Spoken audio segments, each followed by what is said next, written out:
इस तरीके के धंधे को गैर कानूनी धंधा कहा जाता था 2021 से पहले तक।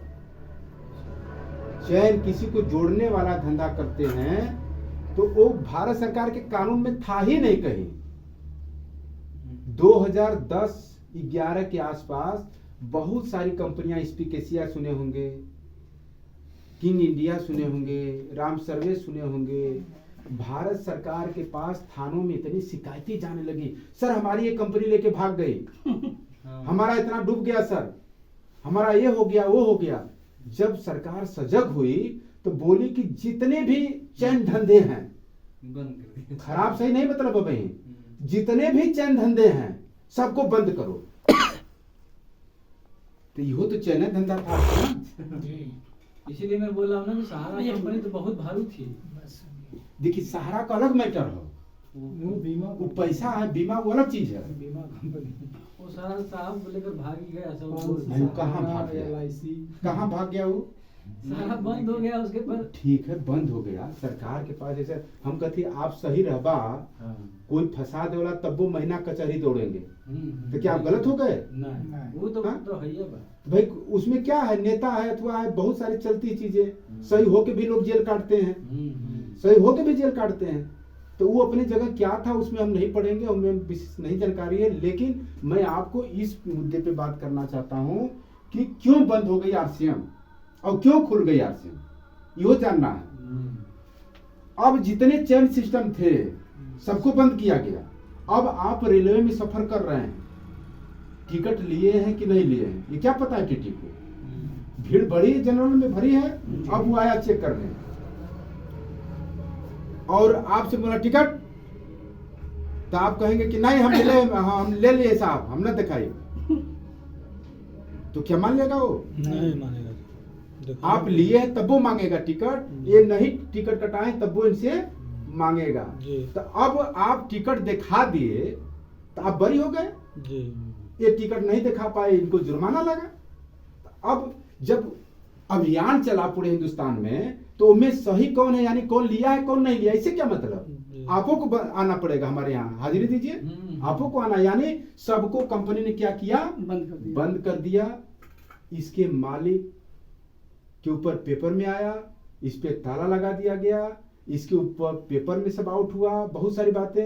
अब सवाल ये उठा कि भाई चोर जो थे तो उतने दा गए, जो सही था अब वो लड़के सामने आया कि भाई साहब हमारा देखिए ये तरीका है बाजार करने का, और केरल सरकार एक कानून, केरल सरकार अपने यहाँ बना दिया था पहले से, केरल सरकार ने एक गाइडलाइन नेटवर्क मार्केटिंग का बनाया है, हम इसी के अनुसार फॉलो करते हैं। यदि आपको कोई भ्रम शक हो तो आप लोग भी कानून बनाइए और हम लोग उसके नियम से चलेंगे। जब कानून नहीं है तो कौन के हम पानी? केरल आज भी शिक्षा के माध्यम से सबसे ऊपर है, शिक्षा की वजह से। अब जानते हैं इस बात पे धरना चालू हो गया दिल्ली जंतर मंतर पर, पूरा RCM परिवार लाखों की संख्या में पहुंच गया कि आप भैया हमको कानून बनाइए। जब हमारे हिंदुस्तान में कानून नहीं हो तो कौन चीज हम मान के चले? अब सरकार अथवा में पड़ गई क्या, नया चीज कंसेप्ट इसका कैसे? तो केरल के अनुसार जो है 6 महीना धरना चला, फिर ये जयपुर में उद्योग मैदान 6 महीने, इसके मालिक साहब जेल में, और RCM के लोग डट गए वहां धरना, सरकार से लोग रोज मुहिम करने लगे। 6 महीना जब धरना चलता रहा तो सबसे पहले राजस्थान सरकार क्या किया, जब पूरा जांच परख लिया, भाई छोटी मोटी चीज नहीं ना कि कल फैसला हो जाए, 6 महीना धरना चला, कुल मिला के 8 महीना लग गए। 8 महीना जाके क्लीन चिट मिला, वहां की राजस्थान सरकार बोली कि अब आप पैसे से अपना व्यापार चला सकते हैं। तो ओकरे बाद तैयारी चलने लगी दूसरे स्टेटों की, भाई आज राजस्थान बंद किया, कल को बंद कर दे, परसों को बंद कर दे। अब हिंदुस्तान के हर स्टेट की बात होने लगी, वो भी लड़ाई चलती रही। 2016 में पूरे इंडिया के सभी स्टेटों ने गाइडलाइन बना दिया नेटवर्क मार्केटिंग का, ये रूल होना चाहिए। क्या रूल था उसमें? रूल था कि कोई भी उपभोक्ता ज्वाइनिंग करता है तो यदि उससे पैसे लिए जाते हैं किसी कंपनी के लिए, वो गैर कानूनी धंधा होगा। उपभोक्ता के ऊपर कोई प्रेशर बनाएगा कि ये टारगेट पूरा करना है, वो गैर कानूनी धंधा होगा। उपभोक्ता स्वतंत्र रहना चाहिए, वो कर भी सकता है, वो नहीं भी कर सकता है। उपभोक्ता के पास प्रोडक्ट वापसी करने का समय सीमा होना चाहिए।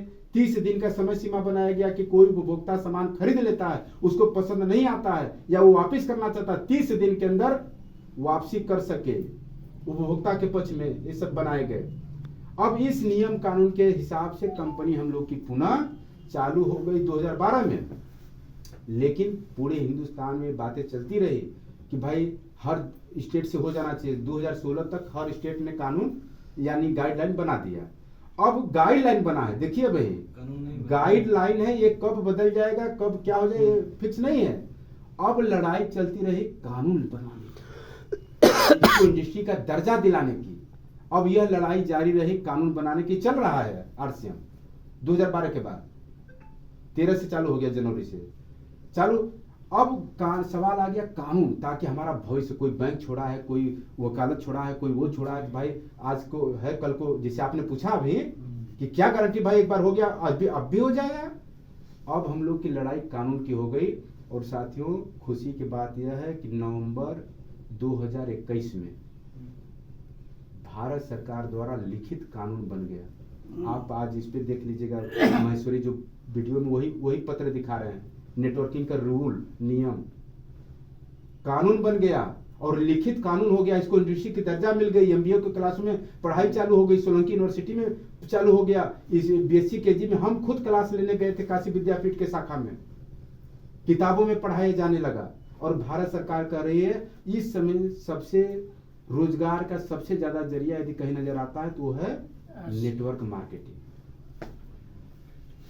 तो अब हम लोग का भविष्य इसलिए सुनहरा है क्योंकि भाई जो परीक्षा की घड़ी थी उस परीक्षा से हम लोग खरे उतर गए। गुजर चुके हैं। अब टेंशन लेने की बारी नहीं है।